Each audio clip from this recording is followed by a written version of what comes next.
Salut! Eh bien, on est reparti ensemble pour essayer un petit peu de redynamiser cette chaîne un peu à l'abandon.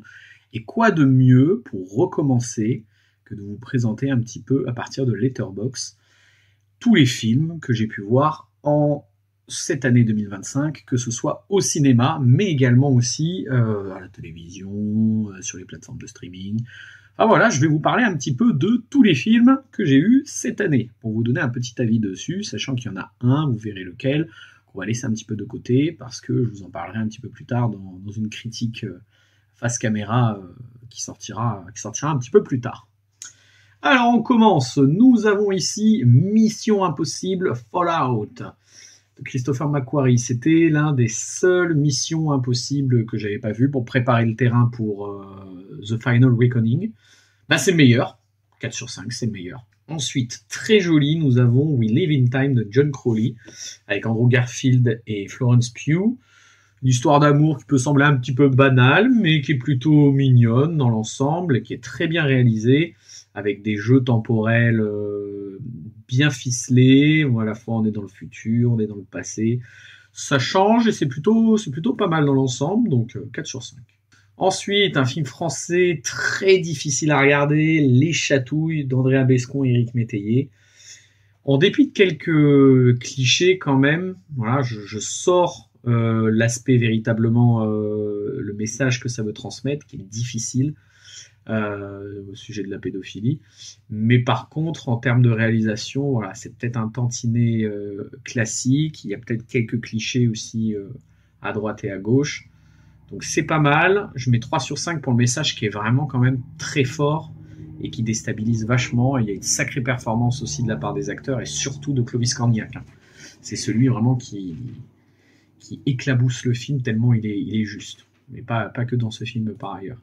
Made in France de Nicolas Boucriff, j'étais intéressé parce qu'il était sur Netflix et ça raconte véritablement l'histoire des djihadistes français, rempli de clichés, ça marche pas du tout, je trouve par moments, c'est pas génial, voire même assez décevant. Là, on a la première grosse bouse de ce que j'ai vu cette année, The Hunt, film Blumhouse. C'est ridicule, c'est con, c'est cliché, c'est mal fait, mal réalisé, les effets spéciaux sont affreux.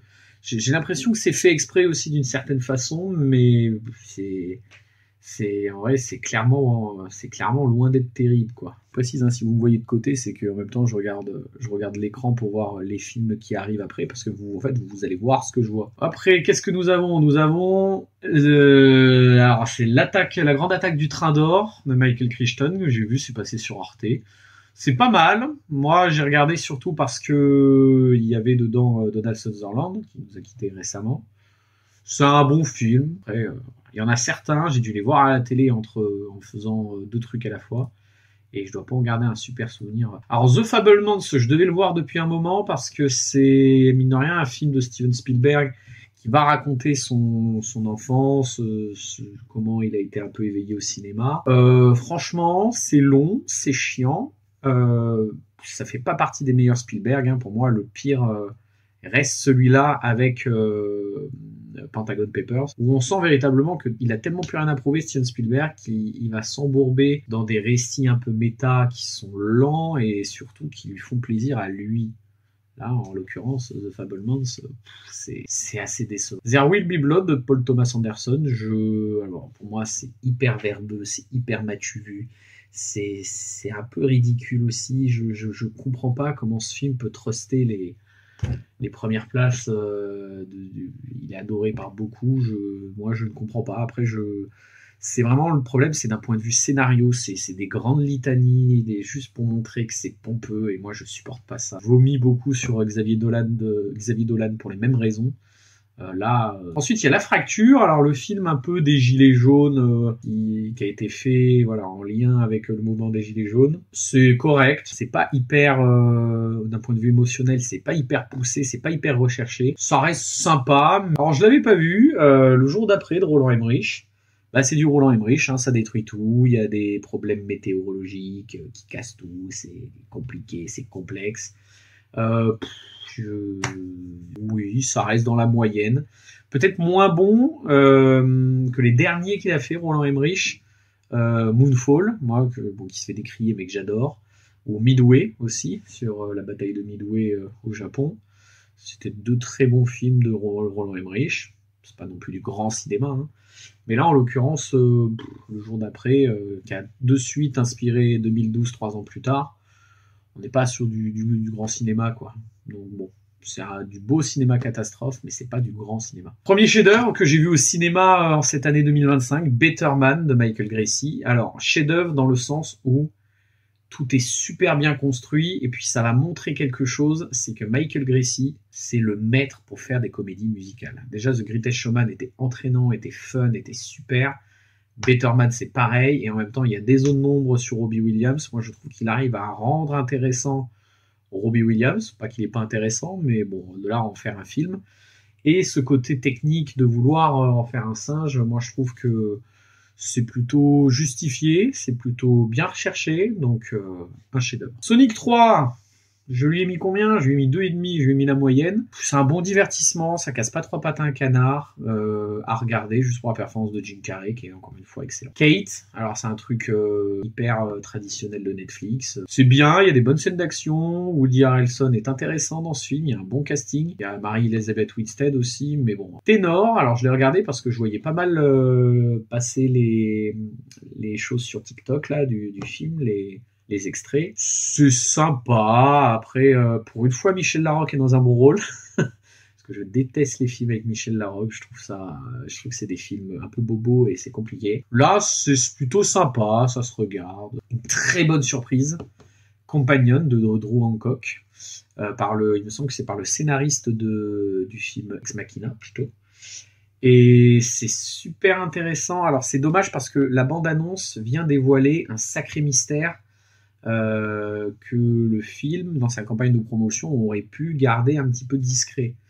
Là, ça nous gâche un peu le plaisir, c'est un peu dommage, mais il y a des très bons dialogues, c'est l'espèce de film hybride horreur science-fiction avec un excellent scénario, un Jack Quaid qui est excellent. Donc c'est un petit peu dommage, je pense que voilà, si ça avait été mieux amené dans sa promotion, ça aurait pu être une belle surprise, mais en tout cas, il est vachement bien. Je vous le recommande. Ça, j'en ai zéro souvenir. Alors, je l'ai vu à la télé, la Dream Team, avec Depardieu et Mehdi Sadoun, donc un peu dans la même trempe que Les Seigneurs. Godzilla, le 2, c'est là où commence à choir cette saga sur le Monsterverse. Parce que les Godzilla vs Kong, alors, ils sont très drôles, c'est des plaisirs coupables à 100%, mais c'est pas du tout des grands films de cinéma. Et là, ce Godzilla, roi des monstres, il est catastrophique. Autant le premier avait une vraie façon technique de filmer Godzilla en contre-plongée et vraiment de le capter en mode gigantesque. Là, on commence à tomber vers deux PNJ qui se tapent dessus à hauteur équivalente. Donc non, c'est pas bien, Godzilla. Paddington au Pérou, alors vous savez que j'ai une affection toute particulière pour les films Paddington. J'adore le premier, j'aime bien le deuxième.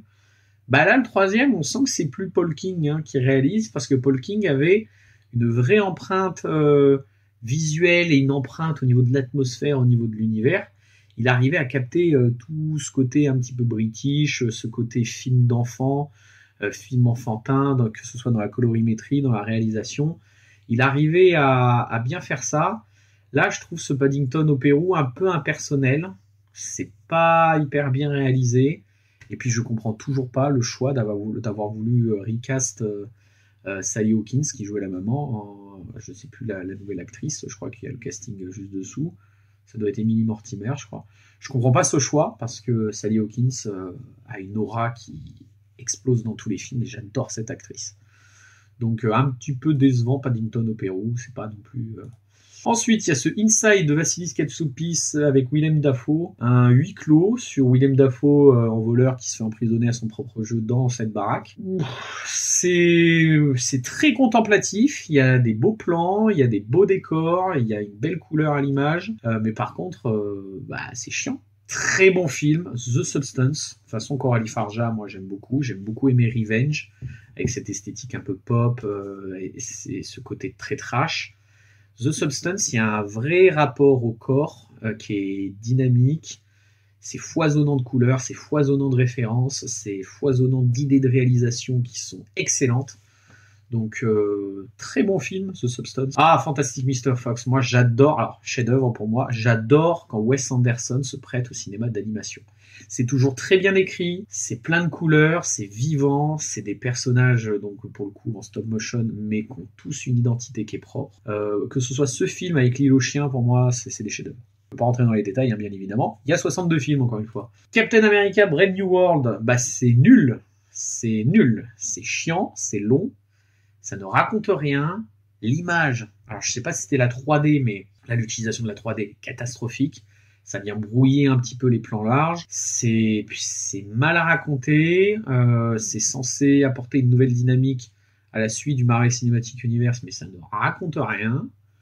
Donc non, enfin, franchement, zéro pointé. Mercato de Tristan Seguela, pareil, que j'ai vu au cinéma. Bah, c'est bien, j'aime bien l'audacieux concept de s'attaquer au mercato du foot. C'est pareil, c'est long, ça raconte rien, c'est difficile, c'est le scénario, il a l'impression que c'est un accouchement qui est difficile, enfin c'est compliqué. Jamel Debbouze, il se donne, donc c'est plutôt pas mal de ce point de vue-là. The Enemy Below en français, c'est un film sur les bateaux là avec, je sais plus exactement. Pareil, je l'ai vu sur Arte. Je ne garde pas un souvenir impérissable, c'est un peu long. Anora de Sean Baker.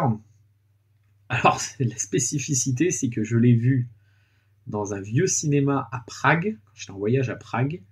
Et je l'ai vu en anglais, sous-titré tchèque. Mais bon, j'ai pu comprendre un petit peu ce qui se passait. C'est un bon film, c'est une bonne comédie assez drôle, qui se base sur pas mal de quiproquos. De là à ce qu'il ait la Palme d'Or, je n'arrive pas trop à comprendre. En revanche, le meilleure actrice pour... je crois qu'il a eu l'Oscar de meilleure actrice. Pour Mickey Madison, je peux le concevoir, pourquoi pas. C'est un bon film. C'est pas du grand cinéma non plus, mais c'est un bon film. Mickey 17, alors qu'est-ce qui m'a déçu, Bong Joon-ho, là alors j'adore Okja, j'adore Memories of Murder, et j'adore le dernier Parasite. Bien mieux réalisé. Là, ici... De toute façon, ça va être un peu le constat sur cette année 2025 qui est hyper décevante d'un point de vue cinématographique. En fait, tout est long, tout est un peu mou, tout est pas hyper bien raconté. Là, Mickey 17, en fait, tout le concept est noyé dans un espèce de remplissage abusif, pas extraordinaire. Non, franchement, décevant. Gaston Lagaffe, je ne vais pas m'éterniser dessus, hein, 0,5, c'est nul, c'est mauvais, c'est catastrophique. Alors, Le Secret de Khéops, c'est un espèce de sous-Indiana Jones un peu fauché. J'ai été un petit peu déçu dans le sens où Fabrice Lucchini avait déjà fait avec Camille Cotin le mystère Henri Pic, un mystère sur un faux auteur, voilà. C'est pas terrible, c'est long, ça réussit pas à capter son auditoire et son spectateur par des fulgurances visuelles. Donc c'est tout juste la moyenne, quoi. Fatima, je saurais pas vous dire, j'ai vu ce film à la télé, il est passé à la télé il y a pas longtemps, je n'en garde absolument aucun souvenir, il y a rien qui m'a marqué, c'est très factuel, c'est... Voilà.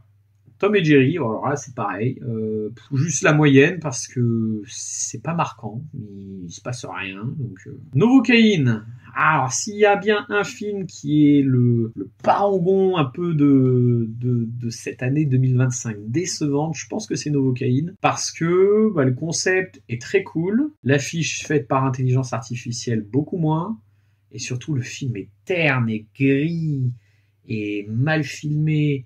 Les effets spéciaux sont pas terribles. On a cette espèce de halo sombre qui nous perturbe un peu. Pareil, c'est long, c'est pas très bien raconté, c'est cliché. Enfin, c'est la plupart des films que j'ai vus cette année. Et je pense qu'il y en a plein de bons que j'ai loupés. En tout cas, ceux que j'ai vus, ils sont dans cette trempe-là, quoi. Donc, la moyenne, Novocaine. Mais ouais, voilà, on a le pire film de ces dernières années. Minecraft, le film. J'en ai déjà parlé sur mon Sens Critique, sur Geeksland, j'en ai déjà parlé, je pense que c'est le pire film que j'ai eu de ces dernières années. Tout ne va pas, l'esthétique, l'histoire, le scénario, chier complet. Jack Black, dans ce film, c'est un espèce de PNJ qui va vous hurler dans l'oreille ce à quoi va servir tel ou tel objet de Minecraft. C'est non. Et si vous voulez garder votre cerveau, n'allez pas voir ce truc, quoi, c'est une horreur. On continue avec Piégé de David Yarovesky. C'est un bon film. bien servi par ces deux acteurs centraux. Ben, c'est un remake de toute façon d'un film argentin.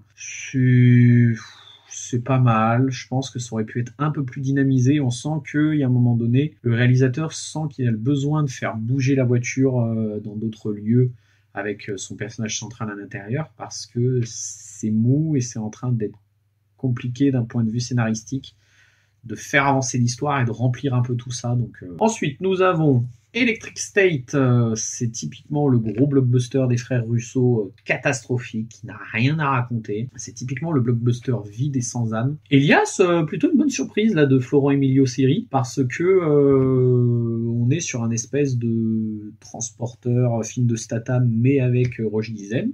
Et Roche Dizem s'en sort avec les odeurs, donc plutôt pas mal, 3 sur 5. Alice et le maire, 2,5 sur 5. Alice et le maire, comme les films de Fabrice Lucchini, on regarde pour Fabrice Lucchini, il s'en sort un petit peu. J'ai bien aimé la dynamique entre les deux personnages, entre celui de Fabrice Lucchini et d'Anaïs Desmoustiers. Il y a quelques envolées scénaristiques qui sont intéressantes. Thunderbolts de Jack Schreier, j'ai mis 3,5 sur 5 pour souligner un peu la prise d'audace de Marvel, de raconter quelque chose enfin qui soit différent, quelque chose, voilà, avec un message plutôt intelligent, mais encore une fois c'est Marvel, donc c'est pas non plus exploré à fond.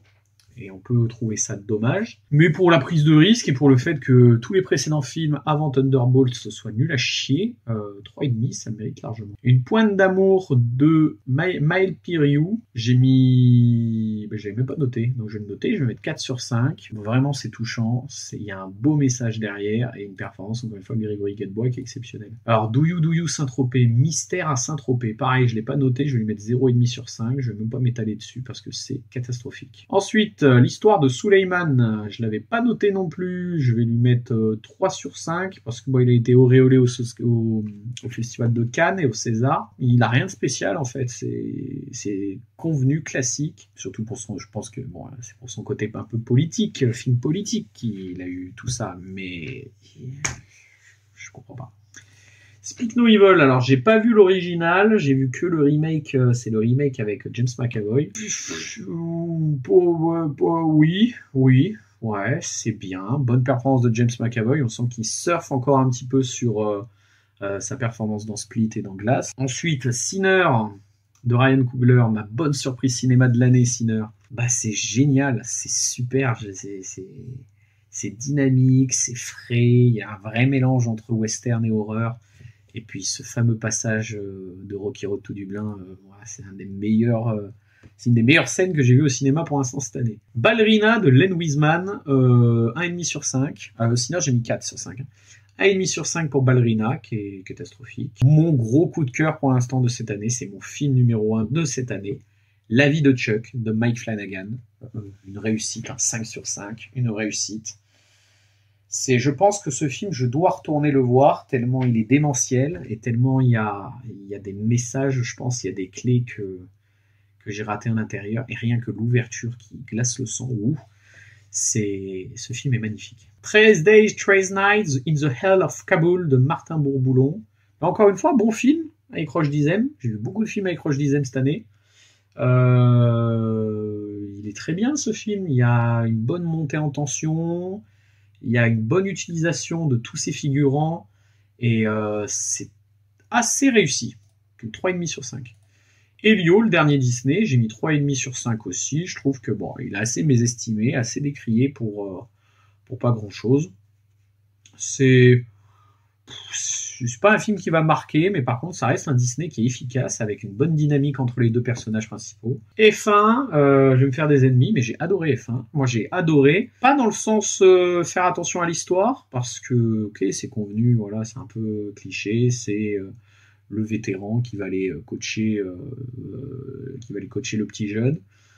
Mais par contre, Joseph Kosinski a toujours cette faculté de donner une immersion à ses films, presque comme des attractions. En fait, c'est des films pilotés, que ce soit F1 et Top Gun Maverick, pour le grand écran, pour l'IMAX. Et c'est du grand spectacle. Donc, du point de vue du grand spectacle, on peut féliciter Joseph Kosinski.